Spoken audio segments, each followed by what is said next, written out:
போற அந்த நேரத்தில் மட்டும்தான் சின்ன குழந்தைங்க போய் அங்க போய் குறுக்கால புகுந்து அவங்களுக்கு எந்த திட்டமும் தெரியல. ஆனால் நிச்சயமாக நீங்க இப்ப சொல்லிருக்கீங்க பாருங்க, அண்ணன் சீர் அது கொடுக்க முடியாது 832 கோடி ரூபாயில. பத்திரிகை செய்திகளை அடிப்படையாக வைத்துக் கொண்டு மட்டுமல்ல, பல்வேறு தகவல்கள் இன்றைக்கு வந்த காரணத்தால் அதை சொன்னோம். ஆதாரம் இல்லாத எனக்கு கிடைச்ச தகவல் கார்ல வரும்போது அவர் உங்களுடைய பிரதிநிதி இல்ல, முடிஞ்சு போச்சு. இது நடத்தல, அனுமதி இல்லாம பேச அனுமதிக்க மாட்டேன். அந்த சோசியல் மீடியாவில் வர்றதை பத்தி சொன்னாங்க. அந்த சோசியல் மீடியாவில் பொய்யா போட்டு தானேங்க நாங்க இங்க உட்கார்ந்துருக்கோம், நீங்க அங்க உட்கார்ந்துருக்கீங்க. அவைக்குள்ள நீக்கப்படுகிறது. மாண்பு பேரவைத் தலைவர் இல்ல அவரு இல்ல அவர் சொல்றதுக்காக சொல்லிடுறேன். இல்ல இல்ல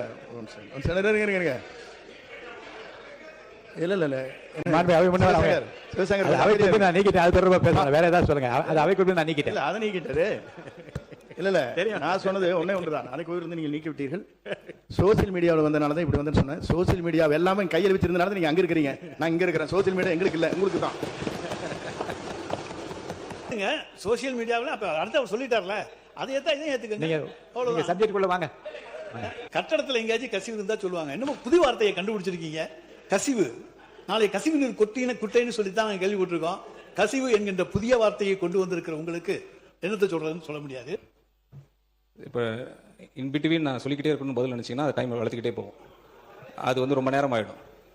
அப்புறம் உங்களுக்கு கன்க்ளூட் பண்ண முடியாது, மற்றவங்களும் பேச முடியாதுன்னு நினைக்கிறேன். நான் பேசணும்னா கிட்டத்தட்ட ஹானரபிள் சீஃப் மினிஸ்டர்கிட்ட நான் கொடுத்த ஆவணங்களே அவர் மூலமாக பேச போகுது.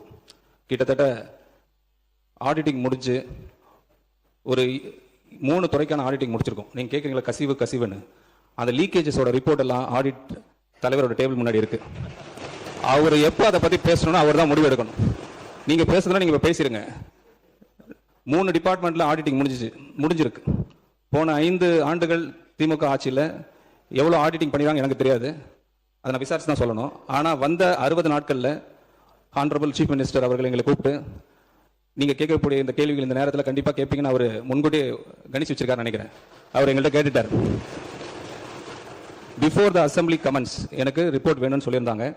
அந்த அடிப்படையில் எல்லா ரிப்போர்ட்டும் ரெடியாக இருக்குது. ஏன்னா ரிப்போர்ட் அடிப்படையில் தான் பேசணும்னு சொல்லிட்டு லாஸ்ட் அசம்பிளி செஷனில் பார்ட்டி என்ற ஒரே வார்த்தையில் எல்லாம் எழுந்து போனீங்க. இப்போ அப்படி நடக்காது சார், இப்படி நடக்கவே நடக்காது.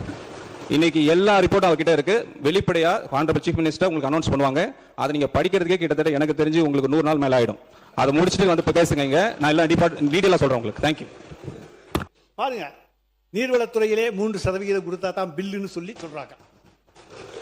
பொதுப்பணித்துறை 5% நீர்வளத்துறை அமைச்சர் மாண்பு பேரத்தலைவர் அவர்களே, அவர் ஆதாரத்துடன் சொல்லணும். அது பழைய காலம். அது இந்த காலத்துல ₹1 நாங்க வாங்கணும்னா இந்த இடத்துல நாங்க எங்களை உட்கார வைக்க மாட்டார் எங்களுடைய முதலமைச்சர். அதனால ஆதாரத்துடன் அவர் சொல்லணும்ன்றதை நான் கேட்டுக்கொள்கிறேன். இல்ல மாண்பு உறுப்பினர் அவர்கள், நீங்க வாயால பேசுறதெல்லாம் கரெக்ட். அதெல்லாம் நீங்க உங்களுடைய காலத்துல நாங்க தான் சொல்றோம்ல, நீங்க நிரூபிங்கன்னு சொல்றோம். நீங்க நிரூபிக்க வேண்டியதானே. எதுவுமே இல்லாம நீங்க மட்டும் பேசணும்னா அது எப்படி? யாரு போட்டிருக்கிறா? போடுறாங்க அப்படின்னாங்கன்னா நீங்க அதை அது ஆதாரத்துடன் நீங்க இருக்குதுன்னா நீங்க நிரூபிங்கன்னு தான் சொல்றோம். நீங்க எதுவுமே நீங்க பில்லுக்குன்னு சொல்றீங்க, அதுக்கு இந்த மாதிரி பில்லுக்கு கொடுத்தாங்கன்னு சொல்லுங்க. அது ஏன்னா பழக தோஷமா இருந்திருக்கலாம்னு நான் நினைக்கிறேன். நிதிநிலை அறிக்கையில தான் நீங்க சொல்லியிருக்கீங்க, மக்களின் வரிப்பணத்தில் இருந்து 1 பைசாவும் தொடமாட்டோம், தொட விடமாட்டோம், தொட்டால் விடமாட்டோம், இதற்கு முன் தொட்டவர்களையும் விடமாட்டோம். ஐயா, சனிக்கிழமை அன்னைக்கு பனையூர்ல நடக்கிற அந்த வாரச்சந்தையில போய் பாத்தீங்கன்னா இதுக்கு என்னென்னாலும் தொட்டவங்களோ அவங்க தாங்க வந்துகிட்டு இருக்காங்க. உறுப்பினர் அவர்கள் இப்போது கூறியிருக்கிற கருத்துக்கள் அவைக்கும் நீக்கப்படுகிறது. மாண்பு பேரவைத் தலைவர் அவர்களே, மாண்பு உறுப்பினர் இங்கே பேசுகிற போது ஒன்றை சொன்னார். அவர் சொல்லுகிற போது பனையூரை பற்றி சொன்னார். நீங்களும் அங்கே இருந்து நான் இங்கே மாறி இருக்கிறேன் என்பது நாடறியும். சப்ஜெக்ட் ஆனுங்க, நீங்க தொட்டால் விட மாட்டேன்னு சொல்றதுலாம் சப்ஜெக்ட் ஆனுங்க. அந்த சப்ஜெக்ட் நீங்க கொடுத்திருக்க நிதிநிலை அறிக்கையிலேருந்து பேசுறேன், அதுல இருந்து பேசக்கூடாதுன்னு சொன்னீங்கன்னா நான் என்ன பண்ண முடியும்? பிபிஜி ராம்ஜி திட்டத்தை ஏற்றுக்கொள்ளவில்லை, ஆனால் இன்றைக்கு ஒன்றிய அரசுக்கு அது சத்தமே இல்லாம செஞ்சிருவீங்க. அதுதாங்க உங்களுடைய சாதனை. எப்படி ஓட்டுல எலெக்ஷன் சத்தமே இல்லாம வந்தீங்களோ அது போல சத்தமே இல்லாம சரண்டர் ஆயிருந்தீங்க. எதிர்க்கட்சியை பொறுத்தவரை சற்று நேரம் முன்பு மாண்புமிகு உறுப்பினர் தங்கம் தென்னரசு அண்ணன் பேசினார். உண்மையிலேயே அரசியல் வேறுபாடுகளை எல்லாம் தாண்டி அதில் பெற்றுக்கொள்வதற்கும் கற்றுக்கொள்வதற்கும் எண்ணற்ற செய்திகள் இருந்ததை நாங்கள் இளம் தலைவர்கள் குறித்துக் கொண்டோம். அந்த துணியில் பேசுகிற பொழுது இந்த சட்டமன்றத்தினுடைய மாண்பை பாதுகாக்க, மரபை வழித்தொடர அது வழிவகுக்கும். ஆனால் மதிப்பிற்குரிய உறுப்பினர் அவர்கள் பேசுகின்ற பொழுது ஆரம்பம் முதலே பொது தளத்தில் பார்த்தது, சோசியல் மீடியா, பில்லு வாங்க போனப்ப நீங்க எங்க பில்லு வாங்க போனீங்க என்று இந்த நிதி அறிக்கையை சார்ந்து பேசாது ஒரு அரசியல் கூட்டம் போல பேசிக் கொண்டிருக்கிறார். மீண்டும் அவருக்கு நான் தெளிவுபடுத்த ஆசைப்படுகிறேன். தோற்றதற்கு காரணம் இன்ஸ்டாகிராமா, எலெக்ஷன் ஓட்டிங் மிஷினா என்று பார்க்காமல் அவர்களை சீராய்வு செய்து கொள்வதுதான் அவர்களுக்கு நல்லது, அவர்களுடைய வருங்காலத்துக்கு நல்லது. அதை விடுத்து சம்பந்தம் இல்லாமல் பொது தளத்தில் கிடைக்கக்கூடிய செய்திகளை வைத்துக் கொண்டு அப்படி பேசுவது மரபல்ல என்பதை உங்கள் வாயிலாக மாண்புமிகு உறுப்பினருக்கு நான் தெரியுது. சட்டமன்ற உறுப்பினர் ஒரு தகவல் சொன்னார் ஆரம்பத்திலேயே. நீர்வளத்துறை பத்தியும் சொன்னாரு, பொதுப்பணித்துறை பத்தியும் சொன்னாரு. 5% கமிஷன் இருக்கு, நம்ம தகவல் சொல்றாரு. இந்த ஆட்சியில் உறுதியாக சொல்கிறோம், எங்களுடைய மாண்புமிகு முதலமைச்சர் ஒரே வார்த்தையை திருப்பி அமைச்சர் கூட்டத்தில் சொல்லிட்டே இருக்கிறாரு. லஞ்சம் என்பது மிகப்பெரிய குற்றம்னு ஒவ்வொரு அமைச்சர்ட்டையும் சொல்லிட்டு இருக்காரு. அப்படி யாராச்சும் ஈடுபட்டால் இங்க இருக்கக்கூடிய ஒருத்தர் கூட அமைச்சராக இருக்க முடியாதுங்கிறத பதிவு பண்ணிட்டே இருக்கிறார். இதுவரையும் எந்த துறையிலையும் ₹1 கூட அமைச்சர் முதற்கொண்டு சட்டமன்ற உறுப்பினர் முதற்கொண்டு ₹1 கூட லஞ்சம் வாங்கவில்லை. பார்ட்டி ஃபண்ட் இன்னும் கலெக்ஷன் பண்ணப்படல, எம்எல்ஏ ஃபண்ட் இன்னும் கலெக்ஷன் பண்ணப்படல, அமைச்சர் ஃபண்ட் கலெக்ஷன் பண்ணப்படல. 60 வருஷ வரலாற்றை தூக்கி எறிஞ்சிருக்கிறார் முதல் முறையில். அது இங்க பதிவு பண்றோம். அப்புறம் மகாத்மா காந்தி ஊரகத்தை பத்தி, வேலைவாய்ப்பு பத்தி பேசுறாரு, சரண்டர் ஆயிட்டும் அமைதி அப்படின்னு. இன்றைக்கு காலையிலிருந்து மேகதாது பிரச்சனையை ஜனநாயக பார்வையுடன் எதிர்க்கட்சி தலைவர் பேசினாரு, அனைத்து கட்சிகள் பேசணும். அதே மாதிரி மாண்புமிகு முதலமைச்சர் விளக்கம் கொடுத்தார், நீர்வளத்துறை அமைச்சர், விவசாயத்துறை எல்லோரும் விளக்கம் கொடுத்தோம். அதற்கப்புறம் தமிழ்நாட்டில் முக்கிய பிரச்சனை ஒன்று இன்றைக்கு உருவாகி கொண்டிருக்கிறது. தமிழ்நாட்டுக்கு மட்டுமல்ல, தென் மாநிலங்களுக்கான பிரச்சனை. அதற்காக தான் நாளைக்கு மாண்புமிகு முதலமைச்சர் அனைத்து கட்சி எம்பிக்கள் கூட்டத்தை டீலிமிட்டேஷனுக்கு கூட்டியிருக்கார். எதிர்க்கட்சி தலைவரை பார்த்து ஒரு கேள்வி கேட்கிறோம்.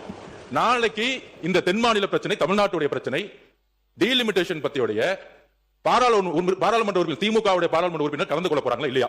Number 1 question. நான் கேட்டு முடிச்சிடுறேன், கொஞ்சம் கேட்டு முடிச்சிடுறேன். அதுக்கப்புறம் எதிர்க்கட்சி தலைவர்கள் பேசட்டும், ஒன்னும் பிரச்சனை இல்ல. நான் பேசி முடிச்சிடுறேன். என்னுடைய கருத்துக்களை சொல்ல விடுங்க. ஜனநாயக பூர்வமா என்னுடைய கருத்துக்கள் சொல்லணுங்கிறது மாண்புமிகு எதிர்க்கட்சி தலைவர்கிட்ட கேட்டுக்கிறோம். மாண்புமிகு முதலமைச்சர் அவர்கள் தமிழ்நாட்டில் பாராளுமன்ற உறுப்பினர்களுடைய ப்ரொபஷனேட் காப்பாற்றப்படணும், தென் மாநிலங்கள் காப்பாற்றப்படணுங்கிற ஒரே குறிக்கோளுடன் பாராளுமன்றத்தில் கூப்பிட்டிருக்காரு. அதுல ஒரு டெல்லியில இருந்து வந்த தகவல் என்னன்னா, இது ஒரு தகவல், இதை எதிர்க்கட்சி தலைவர் சொல்லட்டும். வரக்கூடிய இல்ல நாங்க பேசிடுறோம். என்ன ஒரு தகவல், என்ன ஒரு தகவல்னா, வரக்கூடிய நாடாளுமன்ற சிறப்பு கூட்டத்தில் திமுக இந்த பில்லுக்கு சப்போர்ட் பண்ண போது இல்ல வெளிநடப்பு பண்ண போது அப்படின்னு ஒரு தகவல் ஒன்றிய அரசோட சேர்ந்து பண்ண போறாங்கன்னு ஒரு தகவல் வருது. அதுக்கு எதிர்க்கட்சி தலைவர் திமுக ஆட்சியில் இருக்கும் பொழுது என்ன நிலைப்பாடு எடுத்தாங்களோ, தமிழக வாழ்முறைக்காக நடவடிக்கை எடுக்க எதுக்கு தலைவர் சொல்லட்டும். மாண்புமிகு பொதுப்பணித்துறை அமைச்சர் அவர்கள், நீங்க நாளை மாண்புமிகு முதலமைச்சர் அவர்கள் நாளை டீலிமிட்டேஷன் பற்றி விவாதிப்பதற்கு அனைத்து கட்சி நாடாளுமன்ற உறுப்பினர்களுக்கு அழைத்திருக்கிறேன் என்று தகவல் நான் தெரிவிக்கிறேன். அதில் எதிர்க்கட்சி தலைவருடைய திராவிட முன்னேற்ற கழகம் கலந்து கொள்ளுமா இல்லையா என்பதை அறிய விரும்புகிறேன் என்பதும் நிறுத்திக் கொள்ளலாம். அதுதான் வெளியிலே தகவல் கிடைத்தது என்ற அந்த வார்த்தை நீக்கப்படுகிறது. தகவல் கேட்டிருக்கீங்க, அவர் பதில் சொல்வார். கொடுங்க. மாண்புமிகு எதிர்க்கட்சி தலைவர், மாண்புமிகு பேரவைத் தலைவர் அவர்களே, இந்த தொகுதி மறுவரையறை டீலிமிட்டேஷன் அதை பற்றி ஒட்டுமொத்த இந்தியாவுக்கே முன்மாதிரியாக அதை முதலாக அந்த பிரச்சனையை பற்றி பேசிய திராவிட முன்னேற்ற கழகம் எங்களுடைய தலைவர் அவர்கள் தான். சென்ற ஆண்டு கிட்டத்தட்ட 5 முதலமைச்சர்கள், தென் தமிழகத்தில் இருக்கக்கூடிய அனைத்து முதலமைச்சர்களையும் சென்னைக்கு வர வைத்து ஒரு மிகப்பெரிய ஒரு ஆலோசனை கூட்டத்தை நடத்தி இந்த டீலிமிட்டேஷனுக்கு எதிர்த்து முதலாக இந்தியாவிலே குரல் கொடுத்த தலைவர் எங்களுடைய தலைவர். நீங்க நாளைக்கு நம்முடைய முதலமைச்சர்கள் இந்த அரசு அனைத்து நாடாளுமன்ற உறுப்பினர்களையும் கூட்டிருக்கீங்க. இதற்கான சரியான முடிவை எங்களுடைய தலைவர் ஆலோசனை செய்து அந்த முடிவை அவர் எடுப்பார். இப்ப நம்ம பேசிட்டு இருக்கிறது நிதிநிலைமை வேளாண்மை பட்ஜெட்டை பற்றியது. அதற்கு எங்களுடைய உறுப்பினர்கள் கேள்வி கேட்டுக் கொண்டிருக்கிறார்கள். அதற்கு முடிந்தால் நீங்கள் பதில் சொல்லுங்கள். நான் கொஞ்சம் சத்தமா பேசிட்டேன், அதனால அவருக்கு ஏதோ நம்ம கோபமா கொந்தளிச்சு பேசுறா போல தோண்டி இருக்கு. எதிர்க்கட்சி விமர்சித்து தான் ஆக வேண்டும். பட்ஜெட்டை வரவேற்கிறேன்னு சொல்லிட்டு நான் உட்கார்றதுக்கு எதுக்கு இங்க நான் வர்றேன்? இதுக்காக என்ன எங்க திரும்பிய தொகுதி மக்கள் தேர்ந்தெடுத்து அனுப்பிச்சிருக்காங்க. அரசுக்கு வேண்டிய ஆலோசனைகளையும் சொல்ல வேண்டும். பட்ஜெட்ல என்ன நிறைகுறைகள் இருக்கிறது அதை சொல்ல வேண்டும். அதுதான் எங்களுடைய கடமை. அந்த கடமையை தான் நாங்கள் செய்தோம். நாங்க முதலமைச்சரை பத்தி தப்பா சொல்லி மற்ற அமைச்சர் தான் முதலமைச்சர் சொல்லிக்கிட்டே தான் இருக்காரு. உங்களை யாரும் லஞ்சம் வாங்க கூடாது, எது பண்ண கூடாதுன்னு. அதுக்காக அடிதடி நடக்காம இருக்கா என்ன இருக்கு? அவர் சொல்றதே நீங்க யாரும் கேட்க மாட்டேங்கிறீங்க, எங்களுக்கு வருத்தம்.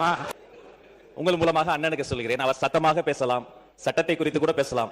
ஆனால் உண்மைக்கு புறமானதை பேசாமல் கொஞ்சம் உண்மையை பேசினால் நன்றாக இருக்கும் என்பது எங்களுடைய கோரிக்கை. அதே சமயம் பேசுகிற பேச்சு என்பது 2 வகையான பேச்சு இருக்கிறது. ஒன்று, கையில் இருக்கிற அந்த குறிப்புகளை எடுத்து அதை வைத்து பேசுவது. 2, இதயத்திலிருந்து பேசுவது. இந்த 2 வகையான பேச்சுகளையும் இந்த மதிப்பிற்குரிய மாமன்றம் பார்த்திருக்கிறது. 3வது ஒரு பேச்சு இருக்கிறது. அது வாதங்களை எல்லாம் எடுத்து வைத்து